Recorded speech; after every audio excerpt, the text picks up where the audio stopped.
प्रणाम भारत, जय श्री राम, वंदे मातरम।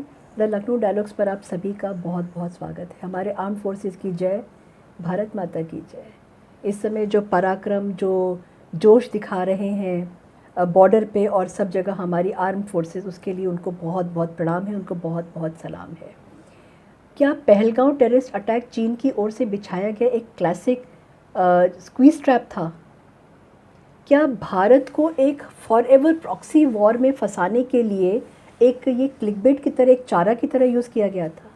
क्या विपक्ष का अचानक से नेशनलिस्ट हो जाना, राष्ट्रवाद हो जाना और इमीडिएट एक्शन की मांग करना, क्या उसी की योजना का एक हिस्सा था? क्या मोदी जी ने इस चाल को, जो विपक्ष की चाल थी, क्या उसको भांप लिया था? पहलगाम हमला सिर्फ एक आतंकवाद नहीं था, ये एक बेट था, एक चारा था। 26 निर्दोष जाने गईं और जनता में इमीडिएटली बदले की एक भावना आ गई थी। और लेकिन मोदी सरकार ने अपने आप को उस जाल में फंसाया नहीं। मोदी सरकार ने उस उन्माद में अपने आप को फंसाया नहीं, क्योंकि ये हमला एक जियोपॉलिटिकल ट्रैप का हिस्सा लगता है, जिसमें पाकिस्तान, चीन और अब ईरान भी शामिल हो गया है। पाकिस्तान की जो रणनीति है वो एक साइकोलॉजिकल रही है। इसको मैं लेकर के बात करती हूँ। उसे पता है कि भारत पर एक जन दबाव है और जवाब देने की एक बहुत ज़्यादा दबाव था, और वो चाहता था कि भारत जो एक वायलेंट रिएक्शन दे दे। क्यों? ताकि वो खुद को ग्लोबल स्टेज पर दुनिया के सामने एक विक्टिम साबित कर सके और उसके देश में जो महंगाई और जो वाटर शॉर्टेज है, जल संकट है और बेरोज़गारी जो है, उससे ध्यान भटका सके, और घर में जो अगेंस्ट हो गए उनके अंदर एक नेशनलिस्ट भावना को उठा सके वो। लेकिन यहाँ पे एक ट्विस्ट है। अगर भारत चुप भी रहता, अगर भारत रिटेलिएट नहीं करता, तब भी पाकिस्तान बार बार उसको उकसाता रहता और उकसाता रहेगा, क्योंकि वो अकेला नहीं है। उसके साथ एक साइलेंट पार्टनर है जो सबसे ज़्यादा फ़ायदा उठाता है अगर भारत उलझता है, उलझा रहता है, थका रहता है, वो है चीन। चीन की भूमिका यहाँ पे एकदम शांत है, मगर बहुत ज़्यादा स्ट्रैटेजिक, योजनाबद्ध तरीके से है। हमले का आप समय देखिए। अमेरिका के साथ ट्रेड वॉर के बीच में और मैन्युफैक्चरिंग जो भारत की ओर शिफ्ट हो रही थी, उसको लेकर के चाइना बहुत परेशान था। और कोई भी देश अगर वॉर में उलझा रहता है, युद्ध में उलझा रहता है, जो कि वो कभी भी उस देश के साथ व्यापार करना नहीं चाहेगा, और भारत के साथ चाइना ने यही करने का सोचा। चाइना यही चाहता है कि भारत जो है पश्चिमी मोर्चे पर उलझा रहे। अगर भारत पाकिस्तान पर केंद्रित रहता है तो वो Indo Pacific, LAC, global trade partnership और तकनीकी विकास से भटक जाएगा। ट्रैप है ये, बहुत बड़ा थॉट प्रोसेस है ये। चाइना का समर्थन सिर्फ पॉलिटिकल नहीं है, बल्कि स्ट्रैटेजिक भी है। चाइना ने जो स्ट्रैटेजिकली जो पाकिस्तान को जो सपोर्ट किया, मैं उसकी बात कर रही हूँ। पाकिस्तान को चीनी ड्रोन चाहिए, फाइटर एयरक्राफ्ट चाहिए, उसकी तकनीक चाहिए, और निगरानी के उपकरण जो हैं वो मिल रहे हैं। और इसके बदले में पाकिस्तान बन जाता है चीन का प्रॉक्सी वॉरियर, जो साउथ एशिया में अराजकता फैलाता है, जबकि बीजिंग जो है वो खुद सीधे युद्ध से बचा हुआ है, बचा रहता। ये एक ना क्लासिक रणनीति है।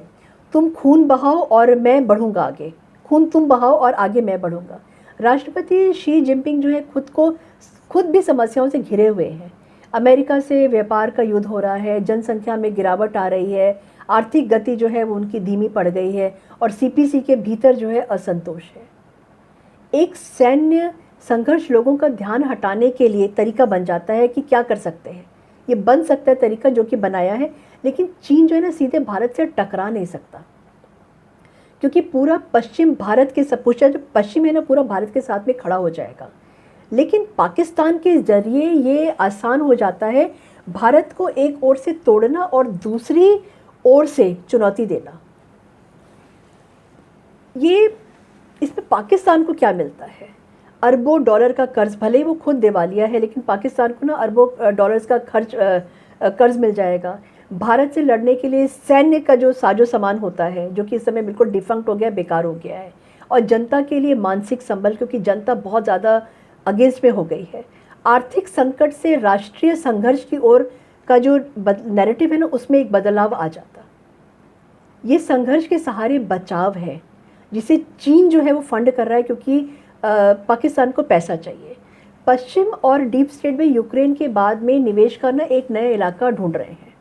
ऐसे में इस टकराव को तेज़ी से भड़कते हुए देखना उनके लिए भी फायदेमंद है, डीप स्टेट के लिए बहुत ज़्यादा। इसलिए विपक्ष का जो बर्ताव है ना, वो अचानक बदला हुआ लगता है। और पहले जो सर्जिकल स्ट्राइक का सबूत मांगते थे, अब वो वही कह रहे हैं कि भैया तुरंत कार्रवाई करो, और तुरंत कार्रवाई की मांग कर रहे हैं वो लोग। और ये जो इन्होंने एक जाल बिछाया था, शिकंजा जाल जिसको मैं कहती हूँ, जाति जनगणना जैसे मुद्दों पर उसको उलझा के रखा हुआ था भारत को, क्योंकि ये एक ना भावनात्मक प्रतिक्रिया है जो सीधा चीन पाकिस्तान के जाल में जाने का मतलब था। कोशिश किया था लेकिन जाल में जान नहीं पाए। इसके बजाय, इसमें उलझने के बजाय सरकार ने जो चुना है वो चुना है इंटेलिजेंस की आधारित पर जवाबी कार्रवाई, जो कि अभी आपने देखा है। वैश्विक राजनयिक दबाव और साइबर युद्ध और उसकी जो निगरानी है, सटीक हमले, ना कि खुला हुआ युद्ध, क्योंकि हम ओपन वॉर में हम अभी भी नहीं और हम बिलीव भी नहीं करते हैं। और ये सोचने वाला युद्ध है, सुर्खियों में बने रहने वाला युद्ध नहीं है। मोदी जी जानते हैं कि हर मिसाइल जो है ना वो करोड़ों में पड़ती है, हर टकराव चीन की प्रतिक्रिया ला सकता है, और हर युद्ध भारत की जो डेवलपमेंट है, जो अर्थव्यवस्था है, उसको धीमा करता है। और इसी दौरान जो है चीन ने बिना गोली चलाए आगे बढ़ने का एक रास्ता निकाल लिया है, और ईरान भी अब इसी समीकरण में आ गया है। ईरान ने हमले की निंदा तो बिल्कुल किया है और मीडिएटर बनने की पेशकश भी की है, मध्यस्थता करने की पेशकश की है, और इस पर भरोसा बिल्कुल भी नहीं किया जाना चाहिए, क्योंकि ना ईरान ना अमेरिका भारत के साथ खड़े होंगे जब भारत को ज़रूरत होगी तो, क्योंकि सब अपनी कंट्री के बारे में सोचेंगे। ईरान खुद को अमेरिका, रूस, पश्चिम और एशिया के विकल्प के रूप में सस्ता और भरोसेमंद हथियार जो है ना वो देने में अपने आप को दिखाना चाहता है कि हम उसको दे सकते हैं, प्रोवाइड कर सकते हैं, और इस संकट को वो एक अवसर की तरह यूज़ कर रहा है, उसको एक अवसर मानता है। पाकिस्तान को मिसाइल बेचने में और बदले में सीमा विवाद को सुलझाने में वो एक्टिंग कर रहा है। अगर पाकिस्तान ईरान से हथियार खरीदता है तो बांग्लादेश जैसे छोटे देश भी उसी रास्ते पर चल सकते हैं, बहुत बड़ी पॉसिबिलिटी है, ये हो सकता है। और तस्वीर इस समय जो निकल के आती है वो ये है कि पाकिस्तान अराजकता फैला रहा है, चीन चुपचाप उसे समर्थन दे रहा है, ईरान एक नया हथियार का विक्रेता बनकर, सेलर बनकर उभर रहा है, और भारत पर प्रतिक्रिया करने का दबाव बनाया जा रहा है। और बिना इस जाल में फंसे जो है ना, एक निकलने बहुत ज़रूरी है। और ये सिर्फ ना एक सीमा का मामला नहीं है, ये एक भू राजनीतिक शतरंज का खेल है, चेस का खेल बन गया है। पीछे से मोदी सरकार जो है वो सक्रिय है। अमेरिका, यूएई, ईरान के साथ बैक चैनल कूटनीति जो है, FATF के ज़रिए पाकिस्तान पर दबाव, और POK में इंटेलिजेंस ऑपरेशन, और चीन और पाकिस्तान डिफेंस ट्रांसफ़र की निगरानी, ये मोदी जी कम कर रहे हैं पीछे से, बैक चैनल से। प्रतिक्रिया शायद इसकी जो है ना वो सार्वजनिक भले ही नहीं हो, लेकिन ये घातक और स्थायी होगी, इसको देखना पड़ेगा। और मोदी जी कोई भावनात्मक प्रतिक्रिया नहीं दे रहे हैं, डर से नहीं दे रहे हैं, बल्कि बहुत ज़्यादा दूरदृष्टि से दे रहे हैं, दूर की सोच करके दे रहे हैं। उनको पता है कि असली ताकत जो है वो तेज प्रतिक्रिया में नहीं है, सही प्रतिक्रिया में होती है, राइट टाइम पे। भारत सिर्फ अपनी सीमाओं की रक्षा इस समय नहीं कर रहा है, वो अपनी अर्थव्यवस्था, स्थिरता और वैश्विक प्रतिष्ठा की रक्षा भी कर रहा है। बहुत आसान होता है युद्ध में जाना, और दुनिया इसे एक आतंकी हमला की तरह देख रही है, और मोदी जी उस पर छुपा हुआ जाल देख रहे हैं। भारत का अगला कदम केवल पहलगांव का जवाब नहीं है, जो पहलगांव में किया कि उसका जवाब नहीं है, पूरे क्षेत्र में संतुलन को वापस परिभाषित करना है, जो डिसबैलेंस आ गया है। और भू राजनीति में धैर्य कोई कमज़ोरी नहीं होती है, ये एक रणनीति होती है। अगर आप पेशेंस के साथ में है तो ये एक रणनीति होती है, और ये एक शैडो वॉर है ना, ये चलता रहेगा। और सब देश इस समय, हर देश चाहते हैं, भले वो सामने मीठा बनता है, मगर हर देश चाहता है कि भारत खुला युद्ध शुरू कर दे।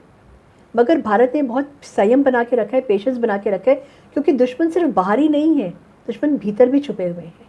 1965 की कहानी याद है आपको? और अब तो नई नई रणनीतियाँ बन रही हैं और अमल में लाई जा रही हैं। आप क्या सोचते हैं इसके बारे में?